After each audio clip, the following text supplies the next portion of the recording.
Hello, everyone.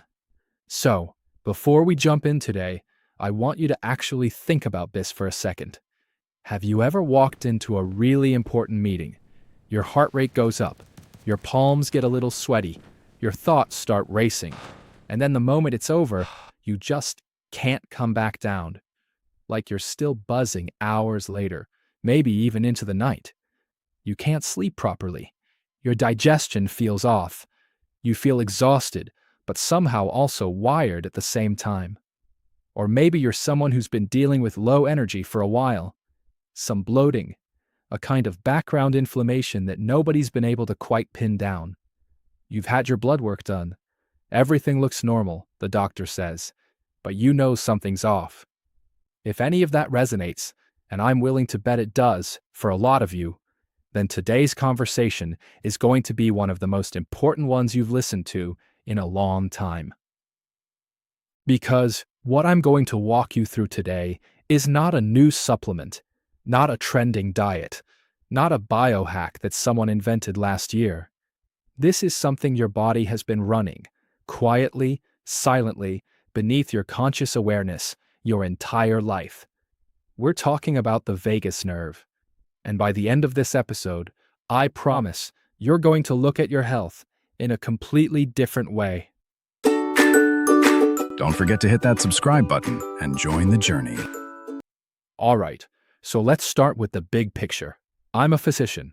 I've spent years in clinical settings and in research, and I can tell you honestly that one of the most underappreciated structures in the entire human body is the vagus nerve.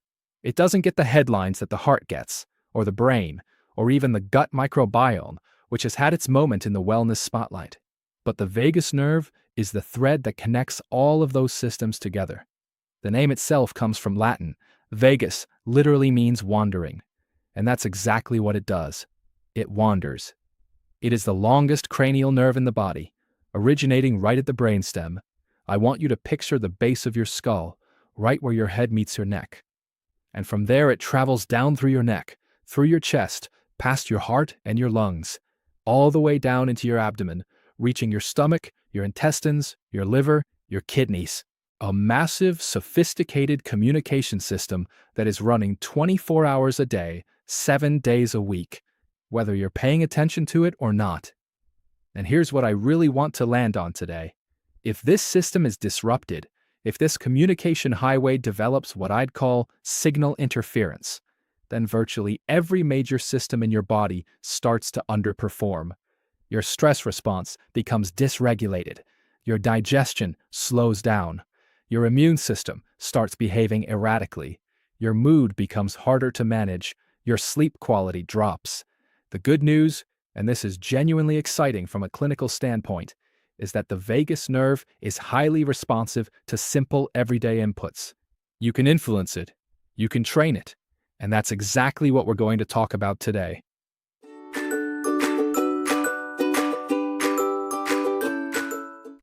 Okay, first concept. And this one genuinely surprises most of my patients when I explain it.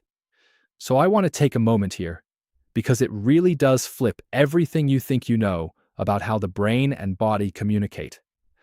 Most of us, and this is a totally understandable assumption, grow up thinking of the brain as the commander-in-chief of the body. The brain sends orders down the spinal cord and through the nerves. The organs receive those orders and comply. Top down, brain in charge. Here's the reality. When it comes to the vagus nerve, that model is almost completely backwards. The vagus nerve operates on what I like to call the 80-20 rule. Roughly 80% of the signals traveling through the vagus nerve are moving upward, from the body to the brain. Only about 20% are moving downward, from the brain to the body. Let that sit for a second. Your brain is not primarily a dictator sending commands. When it comes to the vagus nerve, your brain is a high-pressure command center that is receiving an almost constant stream of information. From your heart, from your lungs, from your gut. It's doing much more listening than it is talking. I use this analogy with my patients. Imagine you are the CEO of a massive organization. And all day long, your team is texting you updates, reports, alerts, status checks. Your heart texts you, heart rate 72, blood pressure looks good. Your gut texts you, gut bacteria thriving, short-chain fatty acid levels up, all clear. Your lungs text you, breathing rhythm stable, environment assessed as safe. The brainstem is where all of these messages converge. Think of it as the stem of a rose. The brain, the flower, sits on top, receiving everything that comes up through that stem. Now here's why this matters so much clinically. If the vagus nerve is disrupted, let's say due to chronic stress, poor diet, social isolation, or poor sleep, then the messages being sent up to the brain are inaccurate or incomplete. Your brain is now operating on faulty data. And when the command center gets bad data, it makes bad decisions. It might keep your heart rate elevated when it doesn't need to be. It might ramp up your immune system's inflammatory response when there's no actual threat. It might keep your cortisol, your stress hormone, running high into the evening when it should be dropping. This is not just philosophical. This is the biological mechanism behind a lot of what we label as modern chronic disease. Persistent low-grade inflammation, metabolic dysfunction, anxiety that doesn't seem to have a clear cause, gut issues, autoimmune flare-ups. A huge piece of the puzzle is this: the brain is receiving distorted signals and it's responding accordingly. Fix the signals, and you begin to correct the downstream biology. Now, one question I often get at this point is, well, what causes the vagus nerve to get disrupted in the first place? And the honest answer is that modern life is essentially a perfect storm of vagus nerve stressors. Chronic psychological stress is a big one. The body doesn't distinguish between financial stress and a lion chasing you, physiologically speaking. A diet low in fiber and polyphenols starves the gut microbiome of the raw materials it needs to send healthy signals up the vagal highway. Chronic sleep deprivation, social disconnection, sedentary behavior, even chronic antibiotic overuse, which can deplete beneficial gut bacteria. The modern lifestyle for many people is essentially suppressing one of the most important regulatory systems in the human body. And most people have no idea it's happening. But again, we can change this. And that's where this gets exciting. Let me take you through the major functional roles of the vagus nerve. Because once you understand what it does, you'll understand why these interventions work.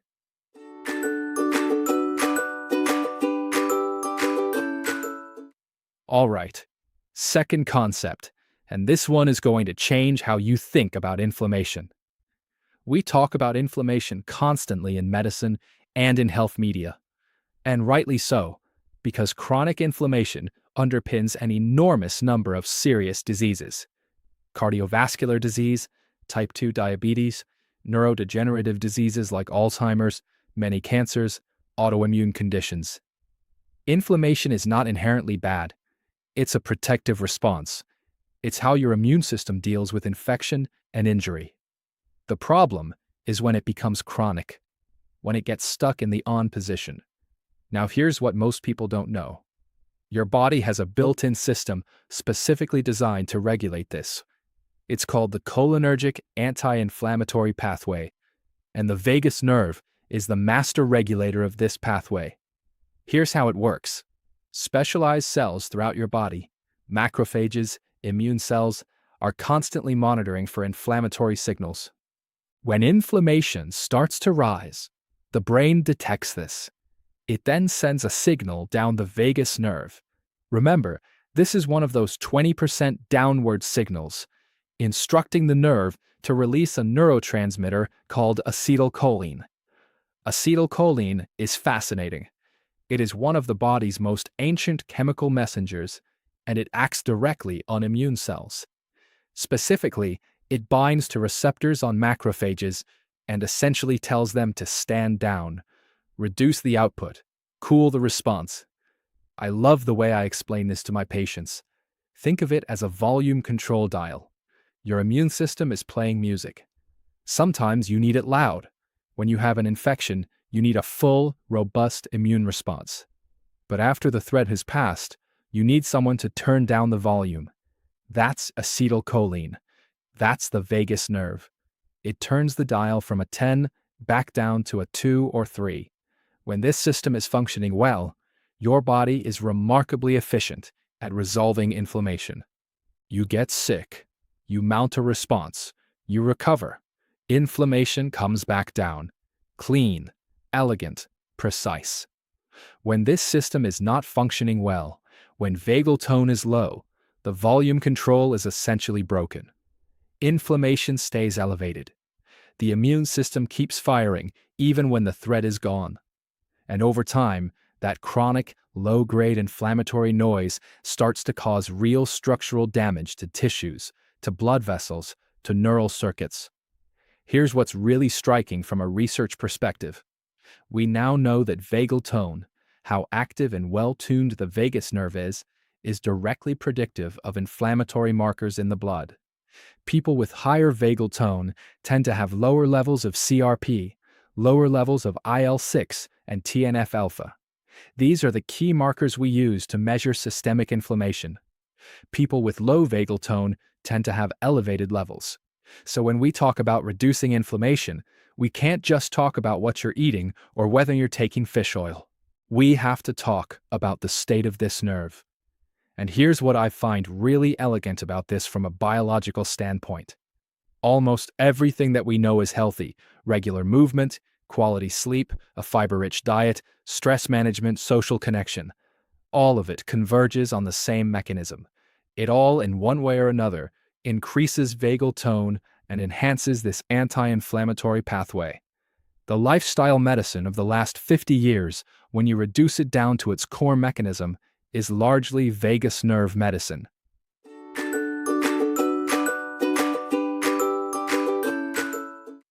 Let's talk about the heart.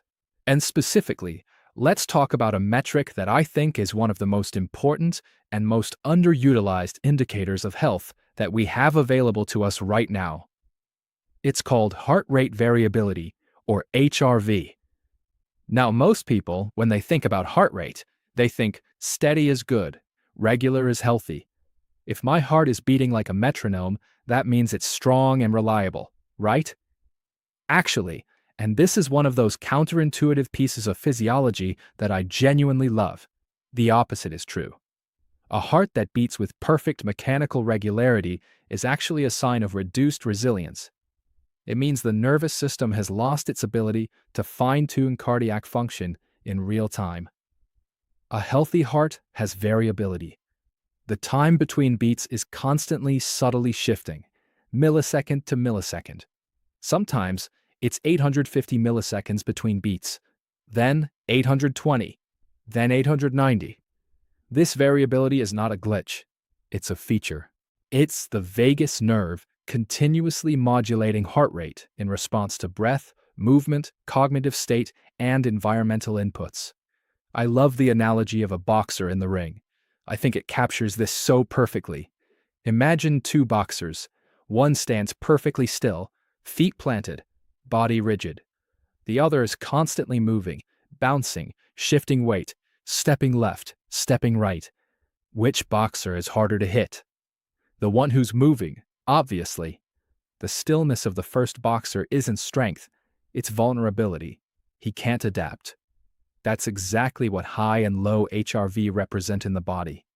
High HRV means your autonomic nervous system is agile. It can take a punch from a stressor and adapt immediately. You have a difficult conversation. HRV drops briefly as your sympathetic system engages, but then it recovers quickly as the vagus nerve brings you back to baseline. That recovery is where resilience lives.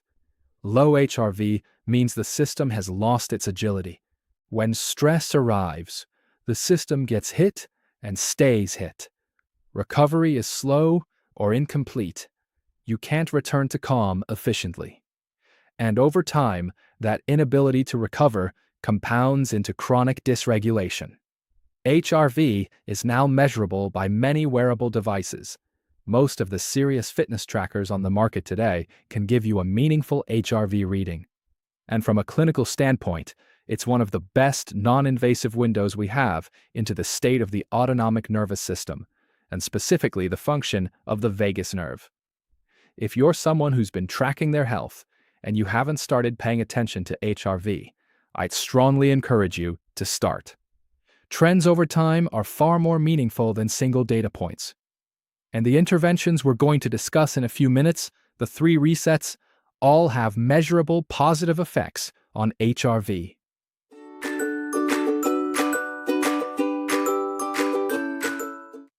All right, now we get to one of my absolute favorite topics, and it connects back to that 80-20 rule I talked about earlier.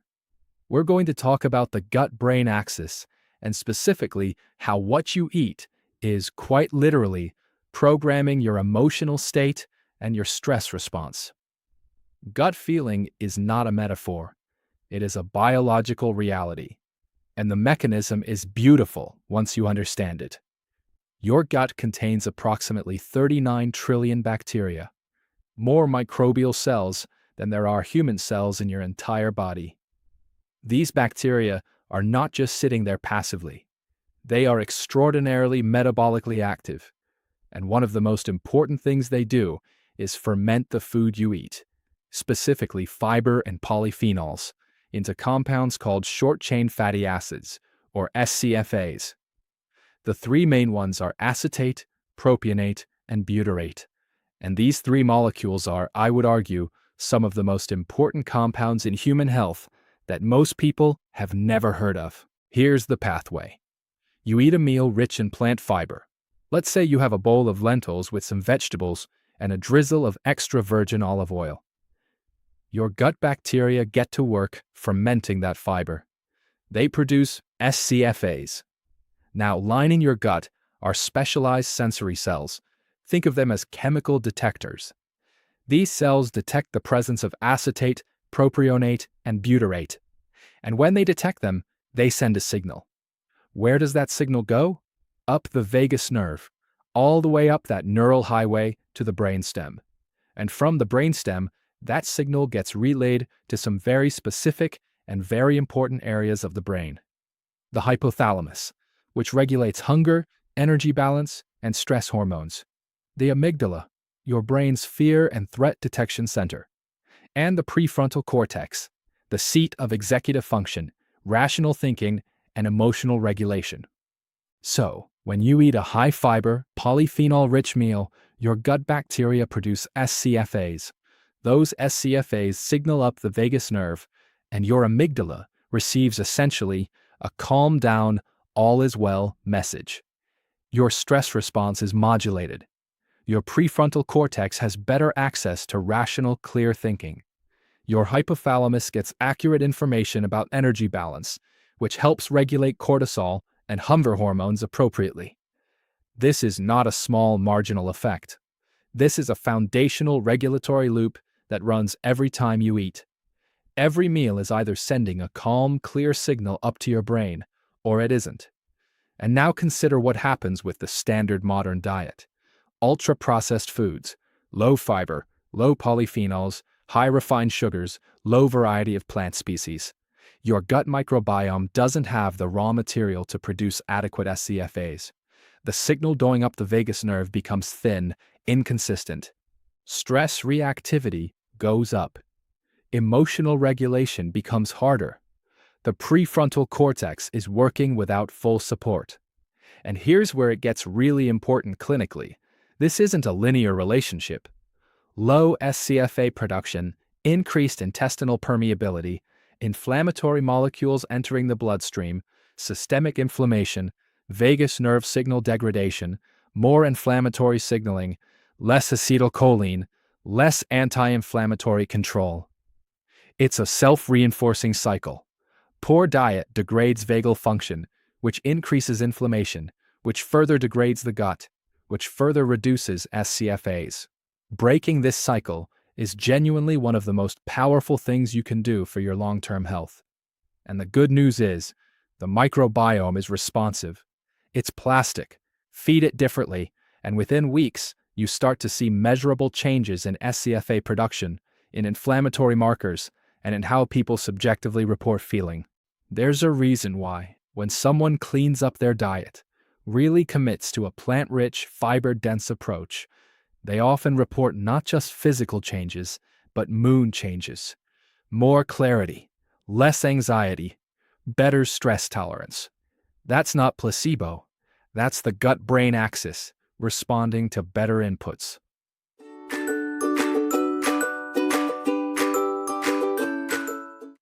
I want to briefly make a case for something that gets underplayed in most health conversations: social connection as a physiological necessity.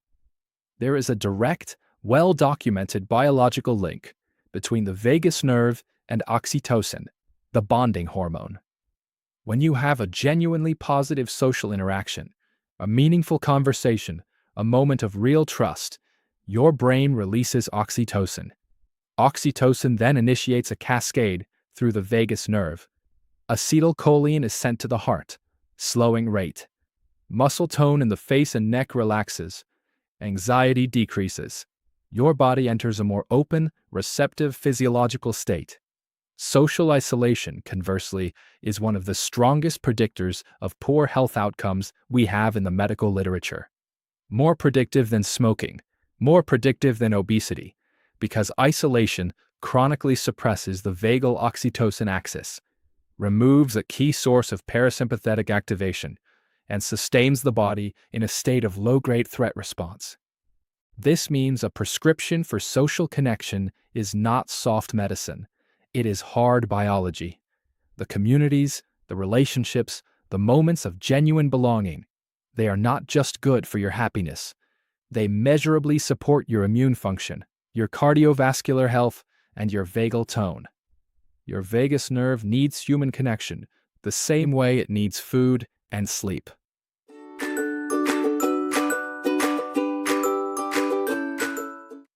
All right, let's get practical. 3 concrete science-based tools you can begin using today. Reset 1. The diving reflex, cold water reset. Splash cold water on your face, specifically forehead, eyes, and cheeks. This activates the trigeminal nerve, which is densely distributed across the face and extremely sensitive to cold. When cold contacts that area, the trigeminal fires a rapid signal to the brainstem, triggering what's called the diving reflex, a primitive, ancient survival mechanism shared across all mammals. Heart rate drops. Sympathetic arousal is countered. The body enters a state of focused calm almost immediately. The practical use: do this before high-stakes moments. A difficult conversation, an important presentation, a stressful commute. 2 seconds. Forehead and eyes, 2 or 3 times. It sounds almost too simple. The mechanism is rock solid. Reset 2. The extended exhale, breathing as a signal. Your lungs have stretch receptors that detect the degree of lung inflation. These fire signals up the vagus nerve during each breath. The length and depth of your exhale directly determines how strong the parasympathetic signal is. The longer and slower the exhale, the more the vagus nerve signals the heart to slow down. This is why HRV fluctuates with breathing. Heart rate naturally rises on the inhale, falls on the exhale. You can deliberately amplify this. The technique: inhale for 4 seconds, exhale slowly for 6 to 8 seconds. The extended exhale is the key. Done for 10 to 15 minutes before sleep, this measurably improves sleep onset, sleep quality, and nighttime HRV when the body does its most critical repair work. During the day, even 2 or 3 cycles can interrupt a rising stress response in real time. You are texting your brainstem: environment safe, threat level 0, initiate recovery. Reset 3. The vagal diet, feeding the signal. Everything we covered about SCFAs and the gut-brain axis comes down to this. Prioritize food that your gut bacteria can ferment into short-chain fatty acids. Practically, that means vegetables, especially leafy greens and cruciferous, legumes, lentils, chickpeas, black beans, fruits, especially berries rich in polyphenols, nuts and seeds, walnuts, almonds, flaxseed, and extra virgin olive oil. A useful target from the research. Aim for 30 different plant foods per week. Not 30 servings, 30 different types. Data from the American Gut Project showed that people reaching this threshold had dramatically more diverse microbiomes and significantly higher SCFA-producing bacteria than those eating 10 or fewer plant species. Diversity in the diet means diversity in the microbiome, which means a richer, more consistent vagal signal going up to the brain. For those in periods of very high sustained stress, a major life event, illness, intense professional pressure, non-invasive vagal nerve stimulation devices are now available that apply a gentle electrical pulse to the neck to stimulate vagal branches externally. The technology has solid clinical history. These aren't a replacement for lifestyle, nothing is, but they can provide a useful additional input when the system feels overwhelmed. Don't forget to hit that subscribe button and join the journey. Let me bring this together. What we've been talking about today is a different model of health. Instead of a collection of separate systems that occasionally break down, think of your body as a communication network, a system of signals. Your job is to keep those signals clear, accurate, and consistent. The vagus nerve is the master communicator in that network. It carries the gut's report to the brain. It delivers the brain's anti-inflammatory instruction to the immune system. It translates human connection into a physiological state of safety and openness. It is the biological infrastructure of resilience. And resilience is not a personality trait. It is a physiological state. You build it with a cold splash of water, with a long, slow exhale, with a bowl of lentils and berries, with a genuine conversation with someone you care about. These are not trivial lifestyle tweaks. Each one is a biological signal, a nudge to one of the most powerful regulatory systems in your body. Done consistently, they accumulate. Vagal tone improves. Inflammation comes down. Sleep deepens. Mood stabilizes. Stress recovery becomes faster. This is what I mean by biological leadership. You are not passively living inside your body. You are in constant dialogue with it. The question is, what messages is your body texting your brain right now? And are you ready to change the conversation? Thank you so much for being here today. If this was useful, share it. This kind of information deserves a wider audience.